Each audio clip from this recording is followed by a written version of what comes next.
Olá, seja bem-vindo, seja bem-vinda ao Palavra Encarnada. Esse é um programa diário da Obra Lumen, onde nós meditamos sobre o Evangelho do dia à luz do nosso carisma. Hoje, terça-feira, dia 8 de março, nós estamos reunidos para meditar o Evangelho de São Mateus, capítulo 6, versículos de 7 a 15.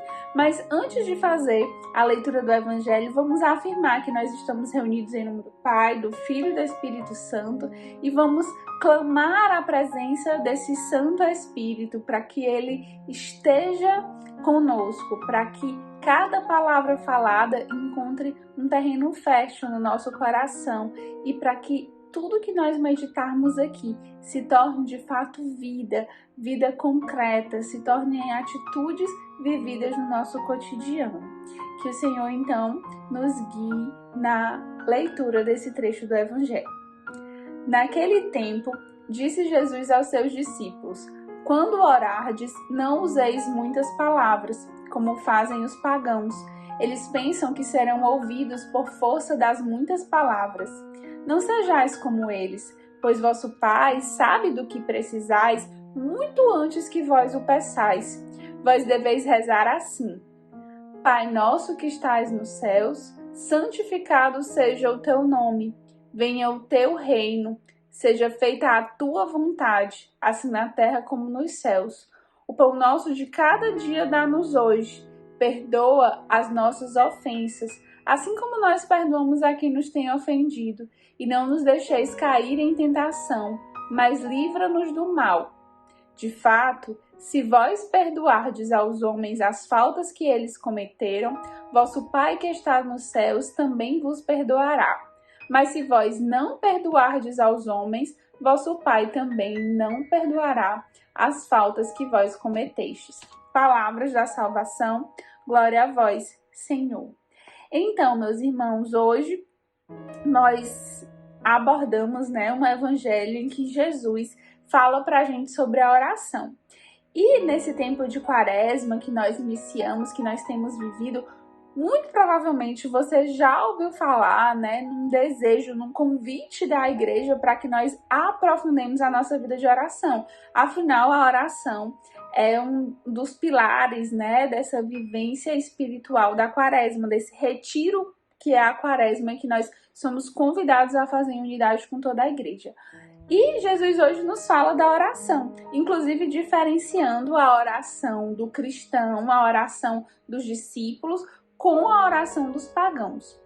E que a oração é importante, todo mundo já sabe, mas será que você, será que eu, será que todos nós já nos sentimos alguma vez sem saber como rezar? Isso é uma questão que passa muito na nossa cabeça, Muitas vezes nós não sabemos bem como rezar. Às vezes a gente até quer rezar, mas parece que o nosso pensamento distrai, parece que a gente não sabe como se colocar diante de Deus, parece que a gente sente que faltam palavras, em outras vezes parece que falta concentração. Algumas pessoas rezam melhor quando fazem a leitura da palavra de Deus, outras quando leem um livro de meditação, de oração.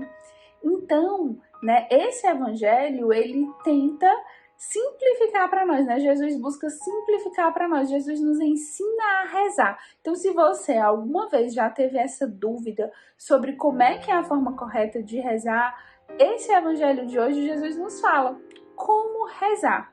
E por que que tantas vezes nós temos esses dilemas, essas questões em relação à oração? Uma primeira é porque a gente não exercita a oração. Quanto mais a gente exercitar, mais a gente vai saber fazer. É um exercício que nós vamos ganhando mais habilidade com o tempo. Mas o segundo motivo é porque a nossa oração, ela às vezes, como a gente pensa a oração, ainda é muito guiada por valores pagãos. Por isso que Jesus vem hoje diferenciar a oração do cristão da oração do pagão. É que no pensamento pagão, o que é a oração? Eu preciso pedir algo a Deus, eu preciso pedir algo à divindade e eu vou usar palavras bonitas, usar palavras persuasivas, eu vou fazer sacrifícios para convencer Deus a fazer o que eu quero. É como se eu estivesse fazendo uma negociação com Deus. É como se eu estivesse querendo comprar para que Deus executasse o que eu tô querendo.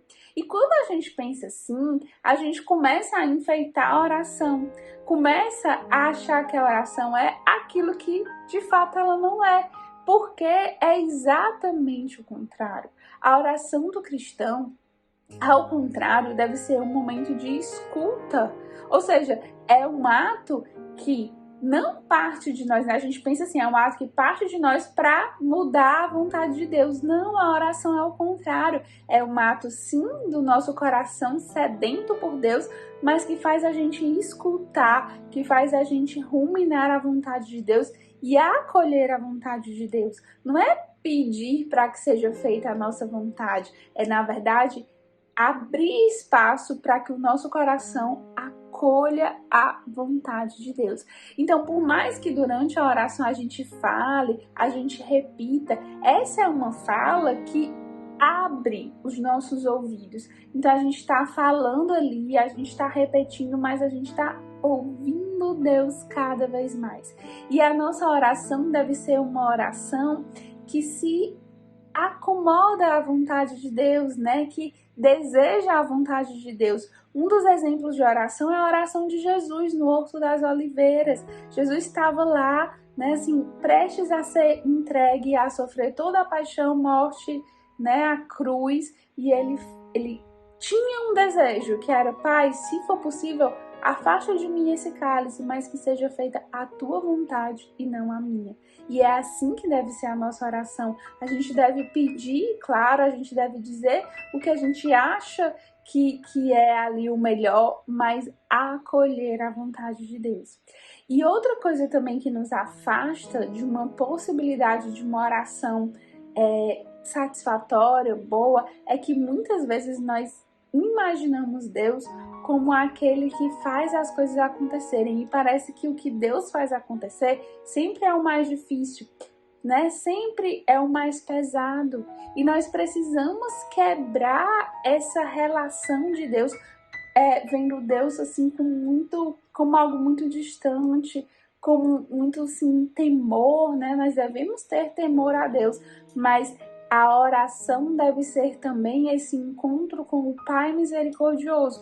E é por isso que Jesus nos ensina a começar a oração chamando Deus de Pai. É uma imagem interna. Jesus ele nos apresenta Deus, a quem nós dirigimos a oração, como esse Deus próximo, como esse Deus acolhedor, é um abraço, é um amigo, né? E essa é a oração do cristão. O Papa Francisco tem uma catequese em que ele nos fala exatamente dessa oração do cristão, e eu vou ler aqui um trechinho para você. A oração do cristão entra em relação com o Deus de rosto profundamente terno, que não quer incutir medo algum aos homens. Essa é a primeira característica da prece cristã. Se os homens desde sempre estavam habituados a aproximar-se de Deus com um pouco de timidez, um pouco apavorados diante desse mistério fascinante e terrível, se tinham habituado a adorá-lo com uma atitude servil, semelhante à de um servo que não quer desrespeitar o seu senhor, ao contrário, os cristãos dirigem-se a ele ousando chamá-lo de modo confidente, com o nome de Pai. Na verdade, Jesus usa outra palavra, que é paizinho. Deus, então, é o amigo, o aliado, o esposo. Na oração, pode-se estabelecer uma relação de confiança com Ele, a ponto que no Pai Nosso, Jesus nos ensinou a dirigir-lhe uma série de pedidos. A Deus podemos pedir tudo, explicar tudo, contar tudo. Não importa se no nosso relacionamento com Deus nos sentimos em falta, se não somos bons amigos, não somos filhos agradecidos, não somos esposos fiéis. Ele continua a nos amar. Então, a oração é esse momento de nós nos encontrarmos com esse Deus próximo. E Jesus nos ensina como rezar. Não importa se nós não temos palavras bonitas, não importa se hoje nós não estamos tão bem. O momento oportuno de rezar é agora. Deus está esperando por nós. Deus é aquele Pai amoroso que já sabe do que nós precisamos, mas Ele não é invasivo. Ele não entra na nossa vida sem nós o convidarmos. E a oração é exatamente esse convite. Sabe aquele pai que já sabe do que o filho precisa, mas ele não quer se intrometer ali na vida do filho? Ele quer que o filho crie essa relação, o procure, tenha essa relação de amizade. E nesse encontro a gente se sinta abraçado. E à medida em que nós rezamos e nós nos aproximamos de Deus, nós nos tornamos pessoas apaixonadas. Pensa em alguém apaixonado que para onde vai fala do seu amado, para onde vai conta uma história que viveu com seu amado. É assim o coração daquela pessoa que reza sempre. Ela está tão íntima e tão próxima do Senhor que ela começa a em tudo, em todos os momentos do seu cotidiano, estar em oração, reconhecer a graça do Senhor. É quando está trabalhando, é quando está servindo, é quando está na missa, é quando está na adoração, é quando está andando de ônibus, é quando está conversando com alguém. Deus fica cada vez mais o nosso centro quando nós alimentamos essa vida de oração.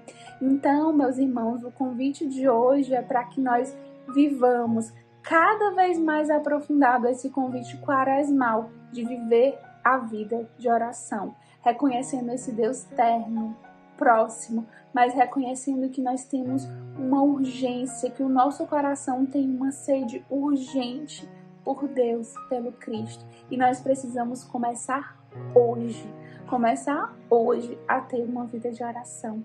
Se você quer também saber como começar, medite sobre os 7 pedidos do Pai Nosso, essa oração tão rica que o Senhor nos presenteou, e reze cada frase pausadamente, ouvindo e entendendo o que o Senhor tem para nós. Que Ele nos abençoe e nos dê a perseverança na oração.